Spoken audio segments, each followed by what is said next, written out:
I'm going to need more peppercorns. No, you've got plenty for those few. Yes, but what about this? Don't shoot! Yum, yum, yum, yum, yum, yum, yum, yum, yum, yum, yum, yum. Hi, everybody, and welcome to another edition of One Chef One Critic. I'm Karl Wells, food critic for The Telegram. And I'm Chef Steve Watson of Central Dairies. Well, Steve, we have pepper mills. Boy, do we have pepper mills. Indeed we do, Carl. And we have peppercorns. So what peppery tips do you have for us today, sir? Just a couple, Carl. When filling them, I normally make a funnel with my hand and keeping the peppercorns in the bag and then just fill it up like so. And this alleviates all the peppercorns going all over the table and everything else like that. So, and the other thing, Carl, depending on the recipe, it all depends what grind you want on them as well. So you see the Yes. brass nozzle on the top? This will show you the grind at the bottom, and then it will show us different kinds of grinds when we're peppering, you see. So, or very fine, if you wish, you tighten it like so. Oh, okay. Okay, there you go. I often wondered how would that work. Yeah. Now I know. Now you know. Great, okay. Don't sneeze on me now. No. Thanks very much, Stephen. Coming up today on the program, our special guest is theater performer Philip Goodridge. He's been in many, many, many local theatrical productions, especially musical theater, with companies like Tada. And what will we be cooking with Philip? We have an amazing pork tenderloin peppered with an Asian gravy. Oh, I figured we'd have a peppery dish. We also have Mark McCrowe with us, Chef Mark McCrowe, who's going to be doing an appetizer featuring beautiful Mexican braised pork. So stay tuned. For a complete listing of One Chef One Critic recipes, wine lists, and more, check out our website. Let us know what you think of the show at 757-9600. Well, we've managed to pull Philip Goodridge off the stage and into the kitchen. Onto another stage. Yeah, to another stage, the culinary stage. Excellent. Welcome to our culinary theater. I'm less used to this theater. Yeah, okay. So what are we going to be making with Philip? Well, what we're going to be making today is, I've got some pork tenderloin here, and I've just pounded it out just a little bit, and we're going to be peppering that with some egg whites as well, and we're going to pan fry that, and we're going to be making an Asian gravy with that. Excellent. And Carl's going to grow some baby bok choy, some potatoes, and some zucchini. Okay, I can do that. Perfect. So let's get started then. Okay. What I've got here, I've got some egg whites already whipped up. Excellent. I'm going to add a little bit of rice flour to that, of course, and then we're going to be putting some pepper in there as well. A little bit of there, like so. And some of our pepper, ground pepper in there. I'm not going to be shy with that either. So, and then we will, into our pan, I'll put a little bit of oil as well. So once that's already done, away we go. I feel like I should be taking notes. I need tips. I've made a nice little batter there. You'll have to show Philip your special pepper mill. Oh, yes. Later on. Later on. I would indeed do that. Oh, he's got the pepper mill of all pepper. Pepper mills, yes, indeed. So. Oh, yeah. Wait till you see it. There we go. And then we'll put a little bit of oil into our pan. And I'm going to give you our tongs, because we'll be able to turn them over. Bring our batter over, like so. A little bit more room. And as you can see, I had a whole pork tenderloin. And we've got some nice fillets there, escallops. So a little bit of salt to season, and then we'll just dip that into our... That smells great already. Our batter, like so, and away we go. And just into the pan. Straight into the pan. There we are. He thinks of me when he's pounding them. Oh, yes, indeed. Indeed we do. Philip, were you theatrical as a child? I mean, were you like a natural-born performer? We'll call it boisterous. I'm sure if you ask my mom and dad, they'll say the same. I was very energetic and outgoing, so shall we say. Okay. Yeah. Yeah. Yeah. I think my folks tried to channel that into piano and singing lessons when I was a kid. Right. And unfortunately, I didn't really take to it. It was very strange. I mean, I do it all the time now, but I was young, elementary school, and I Yeah. just had too much energy and just wanted to be running around all the time. Yeah. But it was a good thing. I wish I'd stayed, but I quit after a few years. But then as I got older, I started to realize how much of a help that would be, and I still, retained some of my Yeah. musical knowledge. You know, from being a kid. I took piano for a year when I was a little boy, and I quit after a year too. Yeah. But I quit because my teacher smoked cigars, Oh my gosh. and he used to smoke cigars, and he had the ashtray on the piano. Oh, So I would not get away with that today. I've had enough of this. Yeah. My parents couldn't figure. For some reason, I couldn't tell them it was because of the cigars. Is that the only thing that stopped you? You would be a concert pianist today? Mostly, yeah, because I do love music. Yeah. But anyway, that's my story. We're here to talk about indeed. Yeah. So, what about your parents? Were they performers, or did you know? No, my dad musicians plays guitar. My mom doesn't really do too much in that area, but he plays guitar in the church band and he sings and stuff. Oh, like lovely, that. Yeah. lovely. I never was able to figure out the guitar. I think it was too late when I tried it when I was older, and I was like, you know what? Right. The piano's all I got. And that's what I'm sticking with. Yeah. But I encourage everyone else to. That's not to say that you can't learn things when you get older, but Right. it just wasn't my time, I Yeah. guess. So, how did they feel when you decided that you wanted to go on and pursue? They were really supportive, actually.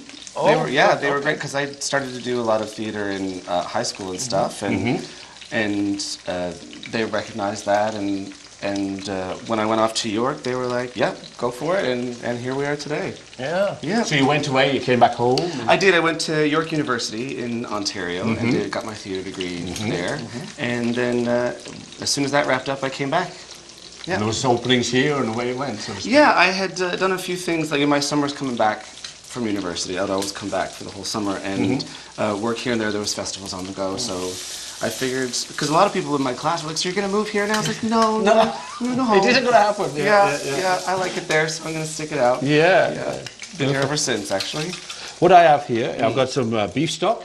I've added some oyster sauce to that, and I'm also adding some soya sauce to that as well. Perfect. And then when our pork is ready, I'll remove it out of the pan, and then I'll put our sauce into there with a little bit of cornstarch, thicken it up, and that's going to be our Asian gravy to go with those beautiful vegetables that Karl's cooking there as well. So Now I'm just here with the tongs. Should I be like Yeah, moving this around? We'll just have a look in just a couple of seconds there. I think Okay. then we should be able to flip. Perfect. You let me know. We only want to flip them once, so to Okay. speak. So. It's as I was saying earlier. It's We not don't really my flip in this forte. kitchen. No. We turn We turn. gently. It's like an overture, isn't it?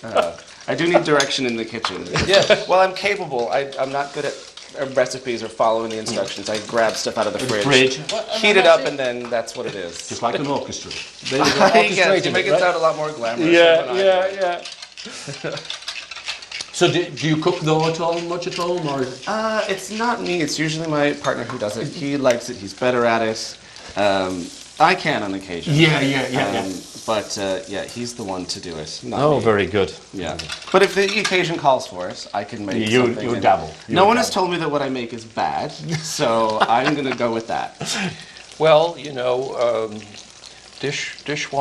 dishwashers should not be underrated. No. Exactly. Yeah. They're key to any kitchen, believe you me. Always something to do in a kitchen. Yeah. I will gladly take up the mantle if you Then need it. let's just try that one, sir. See if All right, it'll just want flip. to have a look.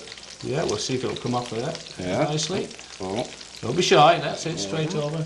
Now we'll leave the other ones just a couple of seconds. There, so that'll be fine. That's not quite No. brown enough. We're looking for something a little browner than that. Yeah. But we are using egg white, so it is going to be a lighter film there as well. So, but we will make sure it's nice and golden brown for the end result. So. Philip, I know that at School for the Arts at York you did playwriting. Did you not as well? I a little did, bit of yeah. playwriting? It was sort of a split between performance and theater. I went there just to do the acting side of things. Yeah.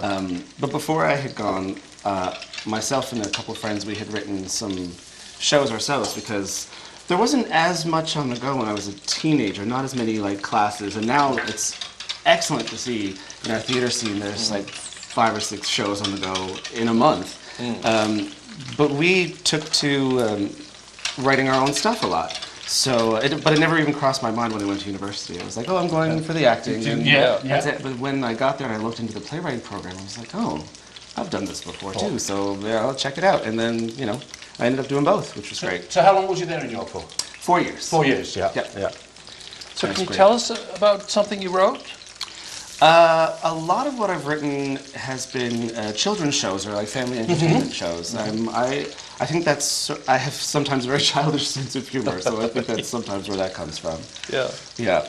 But I've We written, all have that at heart. yeah. Well, I'm really inspired by those, you know, a lot of the animated movies that have come out over the years that like, they're bright and shiny for the kids, but at the same time, there's a really, you know, touching message or something really in depth there that's for all ages, Yeah. and the kids can sense that too, as well as adults. And we can all Exactly. learn from that. Exactly. Yeah. Yeah. So generally, how are theater audiences in St. John's? Do you get big crowds? And Well, it depends on the show. We like to have big crowds, but people are going. It's great. The people are going to a lot of shows. I remember I was doing a production, and I think like a week before and a week after there was another big show. I guess what I'm asking is the appetite for live theater growing? I think so, because, like I said, I was doing a show, and on either side of us, there was another big show happening. I was like, oh, this is going to affect each other's ticket sales, because you want everyone to do well. In that particular instance, You brought more people out. all three shows did really, really well, so I was really pleased to see that. Yeah. Okay, you carry on with this. I'm going to go down try in the this one cellar and pick out a wine to go with this. Perfect. Don't be shy. Oh, now we're coming. Yeah, That's much better. I like that. I like that now. So. Want to do the others? Yes, absolutely. Let's do it. Hi, Katie. Hi, Karl. So today we have peppered pork cutlets with an Asian gravy. So it's that other white meat with a little bit of pepperiness. It is. That sounds delicious. Yeah, I'm hoping it will be. I've got 3 selections for you. I've got kind of like a run the gamut. We've got some different wines. I'm going to start with, we did have a white. This is Marqués de Riscal, a Sauvignon Blanc from Rueda in Spain. So not a normal region for Sauvignon Blanc to be found, but they've got it there. It's got some like your normal grassy Sauvignon Blanc flavors, but they've aged it on its lees to give it a heavier mouthfeel, a creamier texture. So I think it's going to go really well with your sauce. Yeah. And then I've also got Henry of Pelham Pinot Noir. So this is VQA Niagara. And with the Pinot Noir, you're going to get some cherries, some blackberries, and a little bit of an earthiness. And pork and Pinot are Right. a very classic pairing. Yes, indeed. And finally, we've got Villa Monte Castello Chianti. So it's 100% Sangiovese from the Chianti region in Italy. And we've got some prunes, some raspberries, and again, those earthy flavors, the underbrush, and some spices in there as well. Okay. And price points? So for this one, we've got about $20 and about $24 and $19. I'm going to go a little different. I'm going to go with the white. I think it'll pair I really like the well. way you described it, and it sounds like a white that's got a lot of nice things going on. It's a little bit, you know, it'll stand up to this pork Definitely. and hopefully complement it. So thank you very much. Enjoy. Now we removed our pork, then we added our beef stock, our oyster sauce and some soy sauce and thickened with a little bit of cornstarch. And we'll just drizzle that over the pork. And let's go and see Karl and Philip in the dining room and see if he can persuade Karl to play the piano again. Okay. Nice wine to go with this. Have a taste. Give us your honest opinion. Absolutely. I'm going to taste as well. I think you did a great job of the vegetables as well, Karl. This it's a little bit like Wiener Schnitzel, isn't it? Yeah. Oh, it's fantastic. That's really good. That's delicious. A keeper, I think. Yep. That is delicious. Perfectly seasoned. Yep. I have to figure out how to do this all myself now. There you go. The assistant. There you Very go. tender. Yeah, very much Must so. have been all that pounding. Getting his aggressions out. Yes. Philip, this is something I've always been wanting to ask a performer, an actor. Is before you go out on the stage, do you go through any kind of ritual? Is there anything you kind of have to do before you go out there? Sort of. I try to keep calm and I try to spend as much pre-show time, like in a quiet space. But I mean, also backstage, depending on the size of the show. Usually that's not possible. But it's, you know, it's all fine and dandy. But right, you know, moments before, when I was younger, I used to freak myself out trying to like run all of my lines or like run the song in my head and get really, really nervous. And from now on, all I ever do is just think of the first thing I have to do when I go on stage, like the first line or the first lyric or the first move or whatever, and then I won't go any further than that, because if I do, I'll just start to panic. Yeah. Everything else falls into place then. Yeah, once you get, it's like a domino. Once you start out, then everything else just moves on from there. Have you ever gone out on stage and just kind of gone up and forgotten a line, or have you ever had to cover for somebody who's forgotten a line? That has happened, and you know, and vice versa. It happens to us all. But luckily, as far as I remember, and knock on wood, it doesn't happen in the future.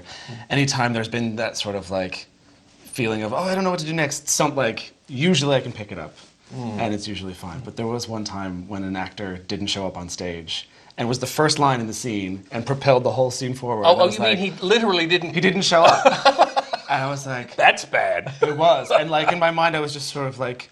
Was it because he forgot, or...? It was, yeah. Like he was in the theater, He was an understudy, and it was, you know, he just didn't realize. And then there's a scene where some of the girls are supposed to bring on these feathered fans for a prop. It was, you know, a show where we did the big feather fan dance. And in my mind, I was trying to think of what to say, and I was willing them, like, psychically, like, bring the feather fans on stage, please come out here. I can't remember what I said, but I got something to get the ball rolling, and on we went. Yeah. Of all the productions you've been in, do you have a favorite? That's a tough one. I think a show that I wrote about 5 years ago or so called Eli and the Death Curse, myself and Lynn Panting and Deirdre Gillard-Rawlings, and directed by Nicole Russo. It was a show that I wrote, and the three of us played multiple characters. It was sort of a fairy tale, like a Tim Burton-esque fairy tale. That was probably one of my proudest moments. Tell us about the Duds. The Duds are myself and Melanie O'Brien, who's fantastic. And well, the thing, we were in another band called Kicking the Help. Unfortunately, we ended up having to disband, all amicably. But the other guys in it, they were like young, hip, cool guys, and we kind of felt older and lame. And they were like, oh, so everyone's free to jam at like 10 tonight? And we were like, I am in my pajamas, ready for bed at 10. But, you know, it was still a really good time. And so we considered ourselves the duds of that group. That's right. So moving forward, that's what we ended up doing. Well, listen, it's been a delight having you on the show. Thank you for having me. It's been great. Thank you for helping us cook this nice peppered pork. Yes. And we're going to say cheers to you, Philip Goodridge. Absolutely. And we look forward to seeing you on stage very soon. Excellent. Coming up next, we have Chef Mark McCrowe, who's going Mexican today. He's going to make a Mexican braised pork appetizer. Stay tuned. Well, our next guest is somebody who's owned restaurants, he's run restaurants, he's been a chef in restaurants, but in his heart, right here, he's a cook. He's somebody who loves feeding people good, healthy, nutritious, delicious food. And indeed, it's always our pleasure to welcome Mark McCrowe to the program. Thanks for having me. Yeah. Always a pleasure to be here. Yeah, and I got to tell you, this stuff, I mean, this is delicious comfort food to me. Pork. Tell us about what you're doing. It looks a little international. So I brought a cornucopia of things here. I'm doing a traditional dish from the Yucatan in Mexico called cochinita pibil. Wow. So it's basically down there they do a whole pig marinated in like an achiote seed marinade, and they bake it in the ground, kind of like you see in the U.S. They do like a whole pulled pork. So it's the Mexican version of that. Yeah. So I'm going to do more of an at-home version. You can do even a smaller piece of pork. Yeah. You can cook it in your slow cooker for about 8 hours at like 250 degrees. So what kind of marinade are we going to make? So I got a blender here. I got this is the achiote paste made from annatto seeds. Yep. So we'll get right into it. It's kind of a red paste. It's got kind of what they use to color a lot of things. Like, it's the same thing they use to color orange cheddar cheese. Oh, I see. Okay. I should know all about that. Oh my goodness, yeah. So we're going to put a few things in the blender here just to get the marinade on the pork. So we got the achiote paste. We got black peppercorns, whole peppercorns. Yep. We'll dump those in. We got some cloves and some cinnamon stick. Yep. So we're going to get some really nice aromatic spices. Perfect. We got some cumin seed and some Mexican oregano. Yeah. Right on in. And I got about 14 cloves of whole peeled garlic here, right on Yeah, it. fresh, beautiful, yeah. We got a nice big pinch of salt. Not being shy with that, of course. We got a little bit of a habanero Get some heat going there. hot sauce right from the Yucatan. Nice. Yeah. We got a little bit of orange juice, grapefruit juice, and lime juice. Oh, that's already Just mixed. to Okay, mimic fresh. the flavor of the sour oranges they use Yeah. down in Mexico. So about 2 cups of that. And then we're just going to blend. We're going to put the blender on there. I'll take that rag for a sec. Just going to blend this up. Perfect. There we Oh, go. you see the colour coming through there as well now, right? So the smells in here are going to be pretty amazing. Is it? Yeah, I can smell that right now. So yeah. So all you got to do is pour that right over top. And that's our marinade. That's your marinade. We're going to wrap it up In banana leaves. in banana leaves. You can get it at an Asian market or something like that. And you just pop that in the oven for about 8 hours till it's nice and tender. Wow. Beautiful. Through the magic of me staying up late last night Yeah. and cooking one, this is the finished Yeah. product. Yeah. So as you can see, it's nice and tender, falls right off the bone, beautiful, juicy. You got all the orange flavor. The idea here is it's cooked at a very low. Low and slow Low- temperature. low temperature, So I yeah. picked some on the platter. What we're going to do is we're going Right. to build a platter with some tortillas, some cilantro, some pickled onions, and build a few tacos. Okay, perfect. We'll just pop that one on the back again. And what are we going to do with the peppers there? So we got some charred habanero peppers and some garlic just in their skins. Yep. So we're going to take those and we're going to make a little bit of a salsa that I'm going to get you to do up in the mortar and pestle. Yep. Mm-hmm.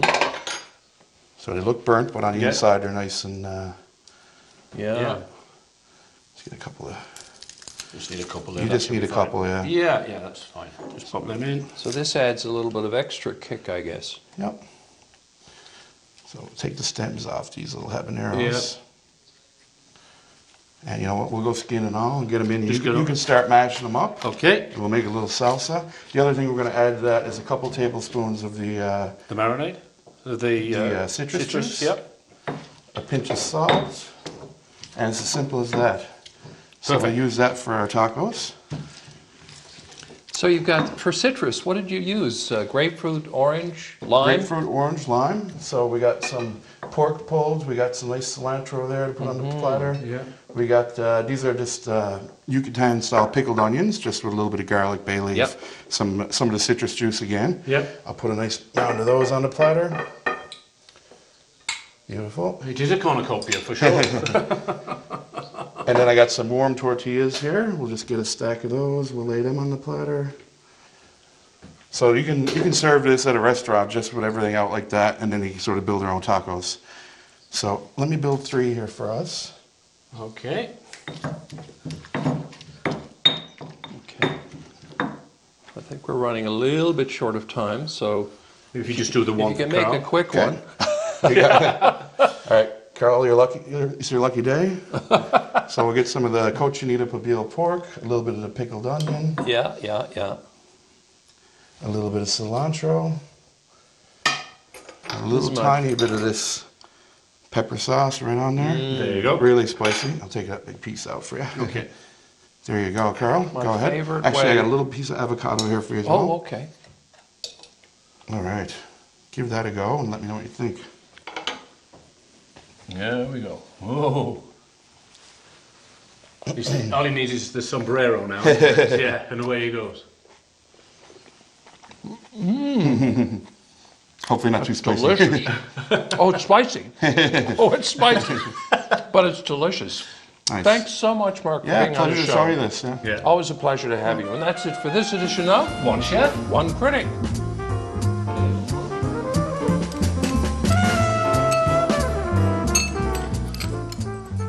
I'm going to need more peppercorns. No. Listen, this isn't quite right. You're stirring these. Yeah. Why are you stirring peppercorns? It doesn't make any sense. So I should put some in. Yes, just you know, you've got to actually be filling them. Okay. Okay.